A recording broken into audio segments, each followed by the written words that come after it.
Alright, here's one last example for you here.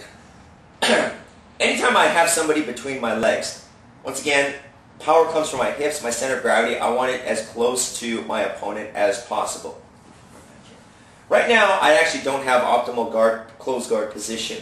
From his belt line to my groin, there's probably about this much space. What I need to do is I need to put my hips a little bit closer here, or as close as I can to his belt line here. That allows me to have more control over him here.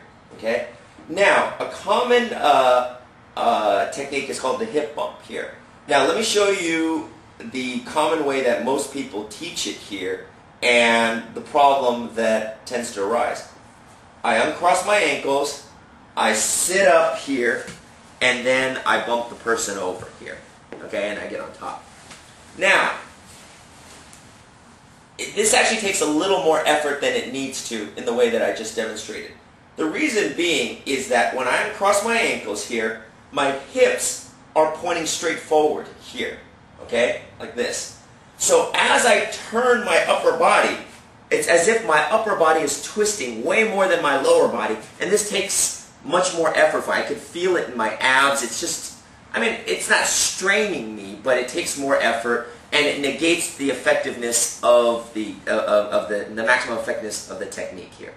So, excuse me. So what I need to do here is right from the starting position, I need to tilt my hips a little bit in the direction I want to go. So I just do this little tilt. You see, I just raise my right hip and lower my left like this. Now when I uncross, my hips and my shoulders are facing the same direction here. This allows it much easier for me to get up here and uses much less abdominal effort here. Okay?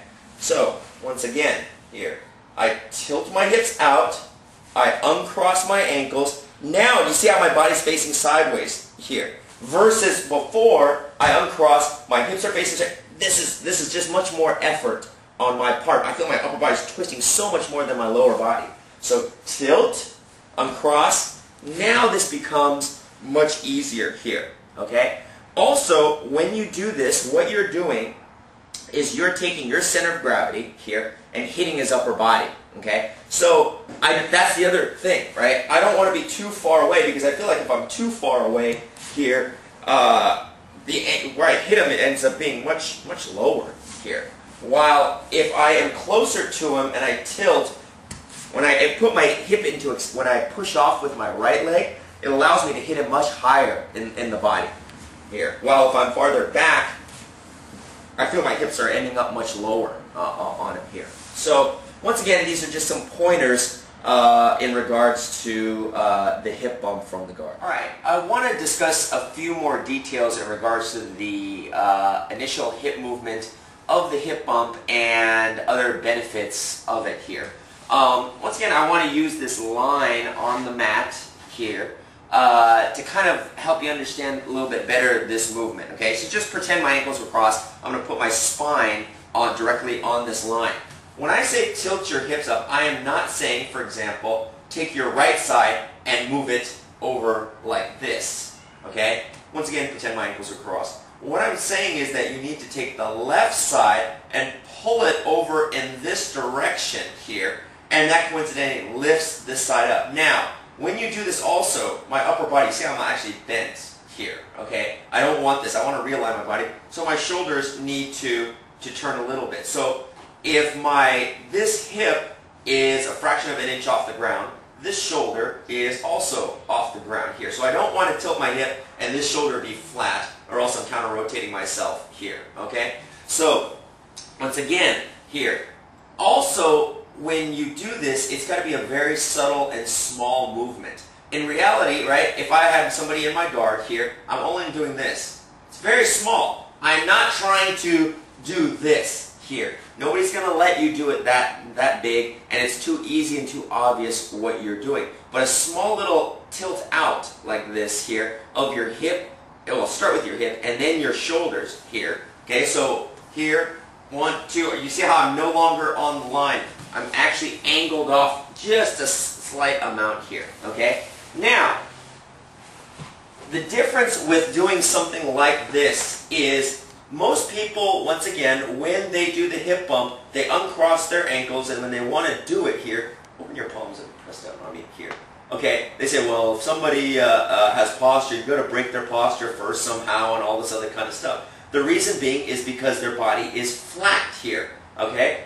If I do this and I tilt, now the platform on which his hands are balancing is slanted, okay? When I get up, I uncross. Once again, this shoulder pulls back to get up, okay? His arms can slide off of you here, okay? So, once again, it's not saying he can't drive his body forward, but his hands won't be as effective here. So once again, when I tilt like this here, I uncross. Okay, as I get up, I'm kind of pulling, watch how I pull this side back. I'm not doing this and going forward. You look at my elbow here. I'm pulling elbow and shoulder, I'm pulling this back. As I come up, his hands begin to slide, will slide off or crumble. If he's holding on the gi, they will crumble here, okay? So, in my guard passing videos here, I talk about the importance of having a posturing with your hands that's mobile. Anytime anybody has a static posture, they grab a certain position, and especially if they grab the gi and they refuse to let go, they hold one solid position. Here, this makes it very, very easy here, okay, to hip bump them. For example, if somebody had their hand, just pretend I had the gi here, and somebody had their elbow here. If they have their elbow down on your leg, you're going to hip bump that direction. If his arms were switched, I would be doing it here. But say, for the camera, I'm going to do it in this direction. I'm going to tilt like this. Now when I get up, this arm will crumble here, okay, and I can bump them here. If somebody, a lot of people will tuck their, beginners will tuck their elbows in like this and have their hands kind of low here, right, to protect. You tilt your hip here. Once again, I can uncross, get up, and begin to bump. Now, the other advantage of this, starting off with that hip tilt, is that you can actually begin to sit up with your ankles crossed here, okay? And because sometimes you feel that, like, if you open your ankles too soon, they might counter and get out, for example, when they have their elbows in here. You feel like as soon as you open your legs, you're going to use their elbows and spread your legs too much and begin to pass. So, if he tucks his elbow in like this takes a lot more effort, right? Especially if he pushes with his elbows and also pushes with his hands. This is hard. But when I tilt my hip and shoulder, look, I can keep my ankles crossed and actually get up. And I only need to uncross at the very end of the movement here, okay? So, once again, if somebody postures, regardless of the kind of posturing they do, hand grabbing the gi, hand on the sternum, belt line, ribs, whatever here. When you tilt, rather than having a flat, stable platform, like the flat ground I'm putting my hands on, you're making their hands like this. If they're here, you're making their hands tilted, okay? This makes their posture naturally unstable here, all right? So once again, this not only increases the hip tilting in the beginning, not only increases the efficiency of the hip bump as far as your ability to get up here, but it also allows you, against somebody who has static posture here, to break through it without needing to do any additional posture breaking here. So kind of keep these tips in mind and give it a try.